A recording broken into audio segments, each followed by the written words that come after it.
Welcome to the Trimetric Roadmap, powered by Business Freedom Advisors, the podcast for business owners who want to grow their business and enjoy their life. Hey, I'm your host, Scott Landis, creator of the Trimetric Tracking System and author of Balancing Act. If you're tired of chasing success at the expense of your health, your marriage, or your peace of mind, you're in the right place. On this show, we help you track what really matters: business health, life quality, and leadership performance, all in one simple, powerful system.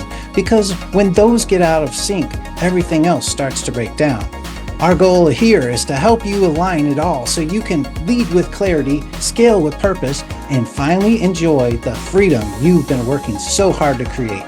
And if it feels like no one's ever shown you how to pull that off, this podcast might just be the missing link you've been quietly searching for. Now, let's dive into today's episode. Welcome to the Trimetric Roadmap podcast powered by Business Freedom Advisors. I'm Scott Landis with Jeff Jacob here, and we've been going over the series in a part of our Trimetric framework, which covers business health, life quality, and executive performance. And we've been in a series dissecting and diving deeper into executive performance and what that means, what we measure, what we diagnose in executive performance. And we're on the last of the 7-part series. There's 7 parts of executive performance that we diagnose. Today, we're talking about technology tools and intelligent systems, which is how founders use systems, automation, and AI to create leverage instead of complexity. And Jeff, thanks for being with me as usual. You've been looking forward to this one. You've been teasing it for weeks. And why are you looking forward to this? What are you so excited about? I went through a long time in leadership without really using intelligent tools very well or very much, and trying to get away from them as much as possible. There was a long time that I was really focused leadership wise on relationship and systems that don't, that just kind of supported my task list kind of thing. But then being able to really go into having systems that support life has greatly changed my life. And you in particular brought a lot of that to me in the partnership that we are doing now. And and it's been dramatic for me. It's a different change. And it's been unbelievably helpful. I also love systems and implementing systems, because systems, in my opinion, are really the key to scalability and going from founder reliant to systems that run the organization. And being able to implement the right systems, really, there's an art to it for every company. And therefore, I like it when things are different. And so there's a lot of different ways to do it. There's like art, like I said. And so many people implement systems that are guardrails for a company to lead it along a path. But really, in my opinion, that more restricts the growth of the company. And yes, it's going the right direction, but there's a restrictive element to guardrails. In my opinion, the better analogy for healthy systems is the skeletal system in our bodies. And the skeletal system, if it grows and it's strong, then you have more ability to build life from that system, as opposed to restricting the life of the company. And so building the systems that don't restrict but create a foundation for growth is really the key and artful element of systems. And so therefore, I love systems. Yeah, you gave me so much to react to there. Let me see if I can hit them. I don't know where I heard it from, but I love this acronym somebody came up with, system. If you make it into an acronym, system, it stands for saving yourself time, energy, and money. What you were talking about reminded me of that. I love that, because that's what it should do. And if it's not doing that, then then it isn't a beautiful thing. It's not a perfect part of that skeletal system that you're describing. So the key question that we're kind of exploring on today's episode is what in your business still depends on someone, usually you, Mr. Founder, Mrs. Founder, what in your business still depends on someone remembering instead of the system prompting. And as much as you can get stuff out of your head as the founder and into a system that prompts and then brings a process that is standard that people follow, the better. And in fact, once you kind of complete that to near 100%, you are a founder with freedom.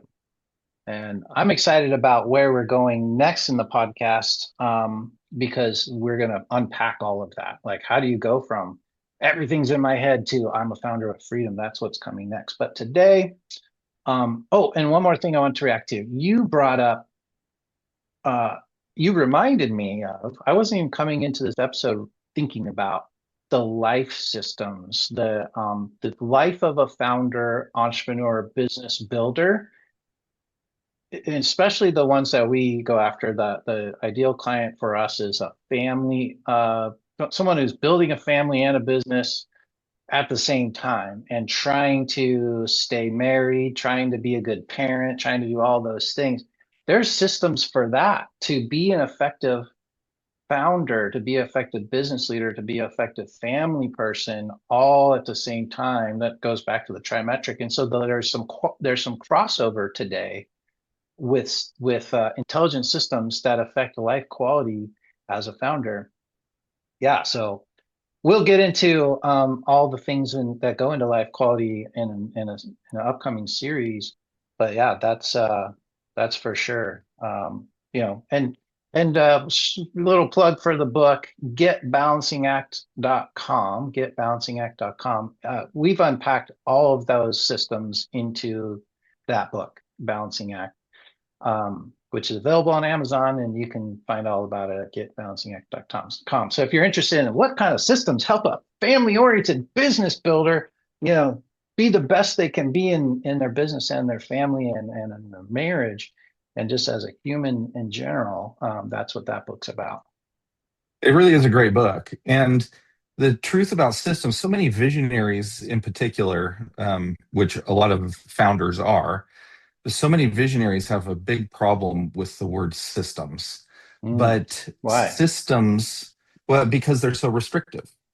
And I need to flow. I need to be, I don't remember what that word is that a lot of people use, natural, kind of, just let the natural flow of life happen. Unencumbered. Organic. Yeah, organic is Oh, what I was thinking of. organic. Organically move through life. Mhm. But the truth is, everything is a system. You talked about family That's systems. such a I have good a point. system. Okay, everything's a system, but not every system is written down or defined. But Or everything's a effective system. or smooth, or you do have a system, but it might be a really shoddy system. Oh yeah, it might be terrible. I was wondering what you were saying there. It was shoddy, was that word? Yes. The Shoddy. shoddy system. Yes. I have a system I have three daughters and we go out on daddy-daughter dates. Mm. And when we were poor, I still wanted to do daddy-daughter dates, so we bought that little keychain at Wendy's that gives you a junior frosty if you get with any purchase. So we would go buy fries and get Hmm. free frosties, and we'd go do frosties and fries. And just last Hmm. night, one of my daughters and I went out, and I said, "Where do you want to go?" And I was thinking she'd want to go try some dessert at some restaurant around here somewhere, but no, she wanted frosties and fries because that's become a part of her system, of how she connects with her dad. And Hmm. so it's not a defined system, but it is a system of that. Mm. Yeah, that's good. Good point that there is a system in everything. If it's an effective or well-run system or smooth system, that's really where we want to be as business leaders in this Mhm. executive performance metric. And with that, I want to be a little contrarian with the trends of business and society right now. I mean, some people are terrified about AI. The people that we roll with tend to be not in that camp, tend to be like adopting AI, looking for it, wanting to be on the innovative cusp of what's coming in AI. And we want to kind of explore the idea of kind of the warning sign, or not warning sign, the the caution, the caution light to say, hey, there are so many, everybody's got different social medias. I'm kind of a Twitter X guy. So in my feed, there's always, I subscribe to all these, AI experts. And there's always something new. I mean, it's always something trending in AI. And um, it's not all good. It's not all beneficial. It's not all worthwhile to look into, and certainly not all worthwhile to adopt. So we have to be super clear in executive performance on discerning what is helpful and what's a distraction. Any thoughts on that, Jeff? Yeah, absolutely. I'm a maximizer. And so I always want to make sure I'm using the best thing. And Mhm. and I therefore a lot of people like me can get stuck in trying to evaluate their process and make sure their Mhm. process or system is the best it can be. And am I using the best tool?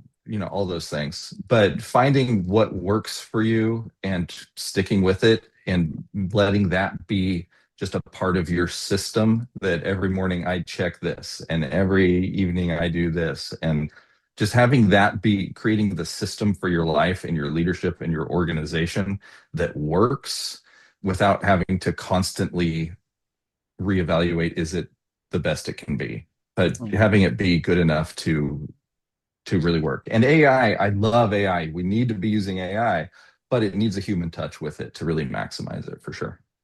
Mhm. Yeah, so looking for tools that improve speed, quality, and consistency. Uh, Founder, ask yourself what tools you're using and do a regular assessment.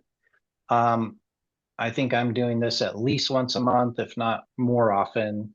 Is this process that I'm currently using, and is this tool that I'm currently using still the tool and process and system that is the best for me to improve speed, quality, and consistency?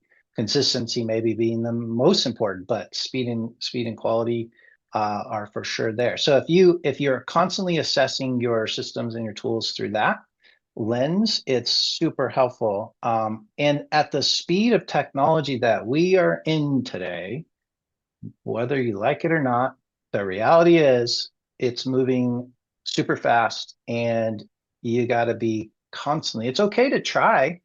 I like the Tony Robbins thing of constant, never ending improvement. Um, that's a good thing, especially at the level of business that we are, small to medium-sized businesses, under 20 million in revenue typically. You got to be trying new things, but constantly assessing them. Like, is this the best tool for me to improve speed, quality, and consistency?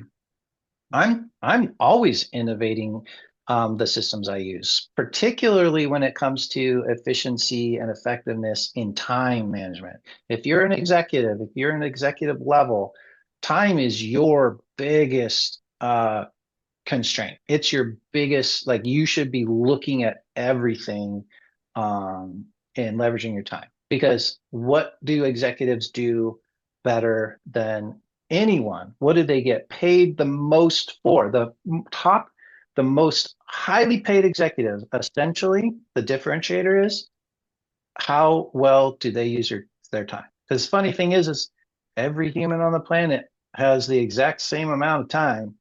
That's weird. It's a finite number. You only get 24 hours in a day, but the top paid executives or the top earning business owners and founders, the reason that they can make as much money as they possibly can, and it's kind of unlimited, is how well they're leveraging their time. So constantly assessing like what's most effective, what's giving you the most speed, quality, and consistency in my tools that I use. Yeah, no, I think that's key. As long as the evaluation doesn't freeze you from being able to move. Yeah, Mm-hmm. absolutely. And there's the micro and macro level that we are looking at too.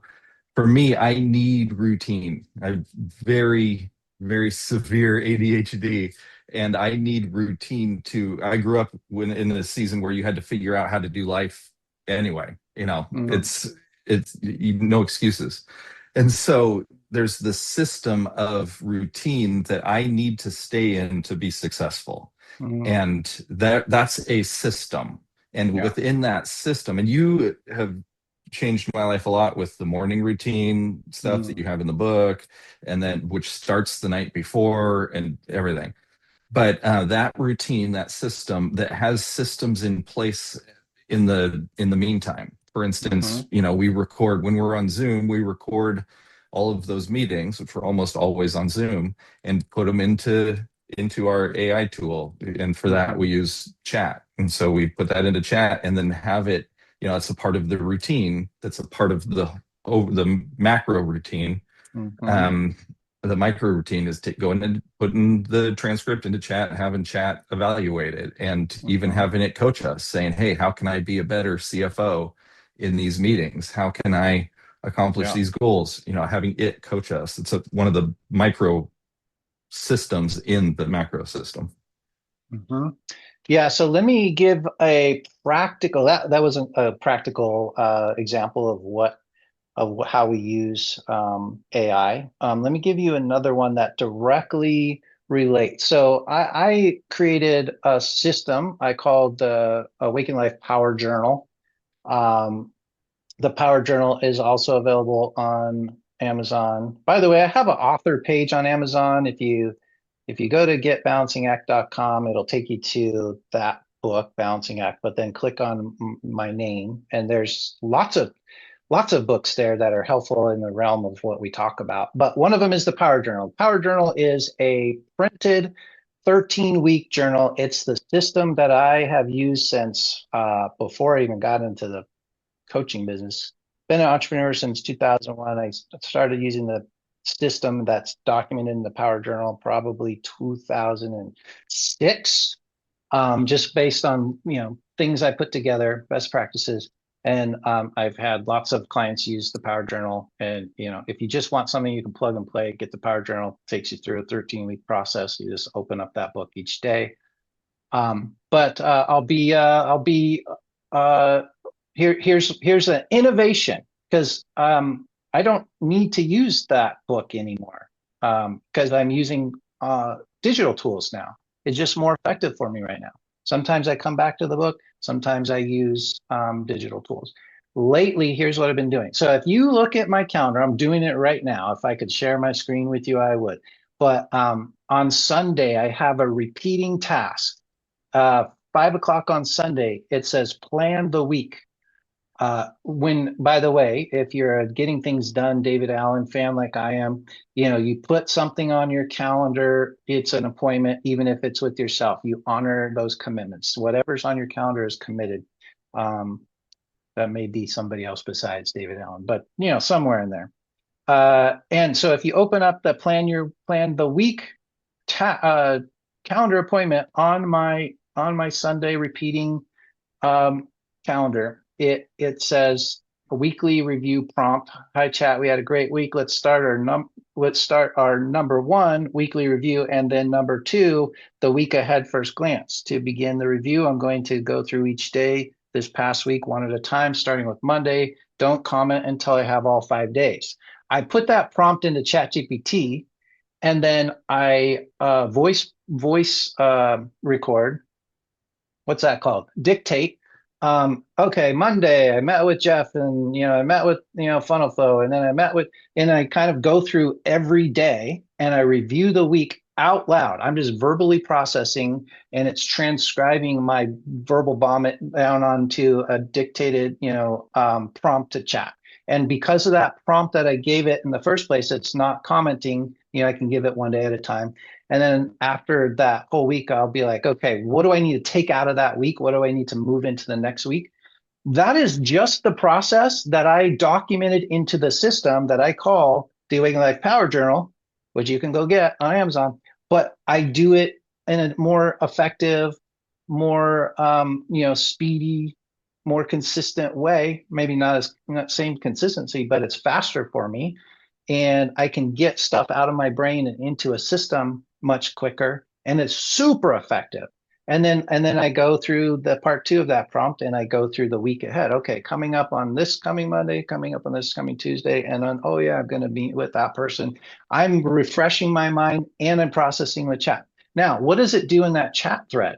Now, that particular thread in ChatGPT can be my executive assistant throughout the week, because it knows what I was thinking about last week, and it knows what I'm thinking about the week ahead.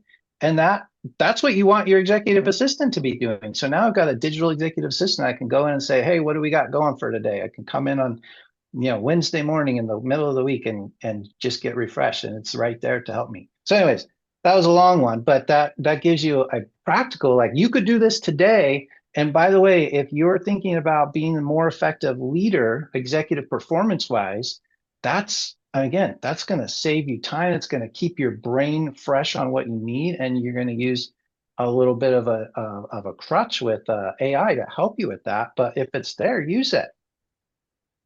Yeah, and then we're going to get into this in the next series of podcasts more, but then there's how do I, as business partners, how do I know what Scott's thinking about? How do I know what Yes. he's dealing with? And how does he know what I'm thinking about, what processing, what's on the top of my mind?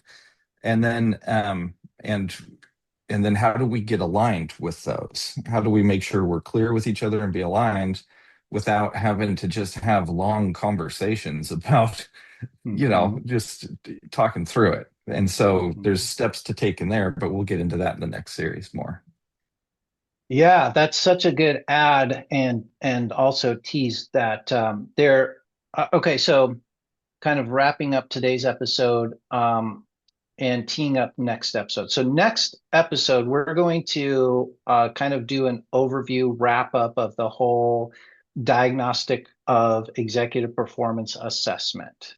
That's what we've been doing over the last bit with last 7 or 8 episodes with the series.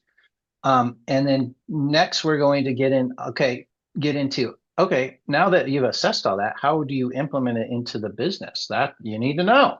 So yeah, and you just touched on, Jeff, like, there's a couple of major points to that. And what you're talking about is, how does the executive team, how does the leadership kind of all stay in sync from a brain and thinking and intelligence perspective?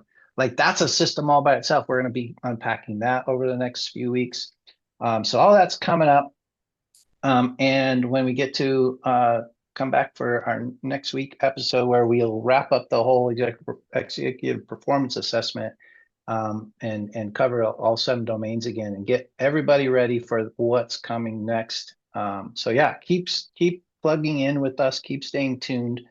Um, Jeff, I want to give people a next step, but before I do, what do you have anything else to add to this Just topic? in that next series, we'll be getting into some of the practical tools and how to use them too, because those are Mm-hmm. really engines that drive growth. You can't be perfect at those elements because we're not perfect people, and it's Mm-hmm. about people. But there is a system of growth to improve, that is built in. So we'll get into all that, and that'll be fun too.